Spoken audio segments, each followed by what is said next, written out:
I'll get right to the point. This car will start at $34,000 US. The most expensive all-wheel drive long-range version will cost $44,000. And yes, it will be a global car. I made a video recently about the BYD Seal, which is a direct competitor, and I mean direct, for the Tesla Model 3. And it won't just be a competitor for Tesla in China. BYD plan on selling these, apparently, all over the world. So is it any good? Well, here's the prices and here's my opinion. Hello, my friends. Welcome to the channel. I'm the Electric Viking. Great to have you here. Hope you've had an amazing day. And isn't this interesting? BYD starting to raise prices and also raise the range of their electric cars. The new BYD Seal, which is just a little bit bigger than a Tesla Model 3, will start at $34,000 US in China. Obviously, the Model 3 costs more than that. And what else do we know? Well, BYD have released official images of the Seal, and I've spoken about this car before. I quite like it. I've got to admit, though, the price is a little bit higher than what I expected from BYD. Clearly, BYD have enough demand. They're just doing the same thing as Tesla, right? They're going, well, you know what? We have 400,000 pre-orders. That's what they have, 400,000. They're not pre-orders. They're 400,000 people that have apparently paid. So BYD's CEO, Wang Chanfu, is saying to customers, he's saying, sorry. He said it on a couple of occasions. Sorry, it's going to take us a long time to deliver all the cars we have orders for. This order bank apparently keeps on increasing. So BYD are like, well, why don't we just do what Tesla does? Let's just raise the price. That's what's happening. Well, realistically, I know some of you are saying, no, they're raising their price because material costs have increased. Sorry, guys. BYD have locked in contracts for their material costs for at least a year, and they don't use nickel. So, yeah, I don't think material costs have dramatically changed for the car company. I think they're just trying to increase their margins, which they should. They need to, because their margins are not real great in comparison to, say, example, NIO and Tesla. It's a good plan.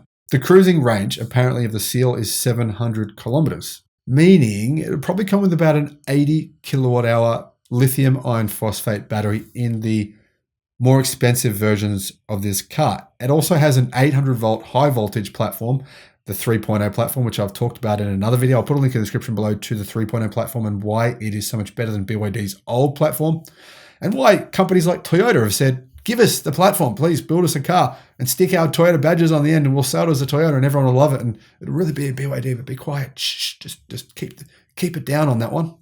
Yeah. To those of you who love Toyota, yeah, they suck. Come on. They're the biggest car company on the face of the planet and they've got to pay BYD to make electric cars for them.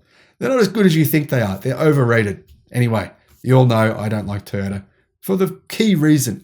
They're literally trying to brainwash school kids in Japan into thinking EVs are bad. Seriously, I'm not making that up. That's a true story. So the Seal will be manufactured in BYD's Changshu base with a planned annual production capacity this year of 60,000 units. However, BYD are building factories very quickly. I imagine they're going to increase that production rate pretty quickly. They have a new car factory. I call it a gigafactory, BYD's gigafactory, that's going to be completed apparently in June this year. I've seen pictures of it. It's already built. It's finished. They're just fitting it out. So it might even be finished sooner than that. In addition, they obviously have their battery gigafactory. When I say gigafactory, I mean this factory is enormous, where the factory will be able to produce 100 gigawatt hours of batteries by the end of this year. That's an insane number. BYD officials have previously stated this vehicle will be a pure electric sedan, which will compete directly with the Tesla Model 3. And it does, considering the size. It's 4,800 millimeters long, so a bit longer than Tesla Model 3, 1,875 millimeters wide, and 1,460 millimeters high. The dimensions are, aside from being a bit bigger, incredibly similar to the Tesla Model 3. When you look at the rear, the actual overhangs, if you look at it from the side profile, it's very, very similar. Now, apparently, the platform that this is going to be built on will be capable of being able to have a range of 1,000 kilometers. If they put more batteries in it, I'm going to guess. I mean, BYD haven't confirmed that. That'd be the only way possible that they could actually get that range longer. But I'm guessing BYD are doing what CATL, Guangzhou High Tech, and S-Volt are doing right now, which is increasing the energy density of their LFP batteries significantly. And I mean big time. Check out my video on what's happening with LFP. LFP are going to crucify ternary batteries. That's why Legacy Auto is in big trouble, because they've based on their entire market plan around ternary batteries, which are definitely not the future of the battery market, except for maybe in like small numbers for maybe high-end luxury cars. But even then, they're not going to be any better. I don't know. Actually, that doesn't make sense. Why would you not want LFP batteries when they're going to have the same energy density and not have all the disadvantages of ternary batteries? That doesn't make any sense.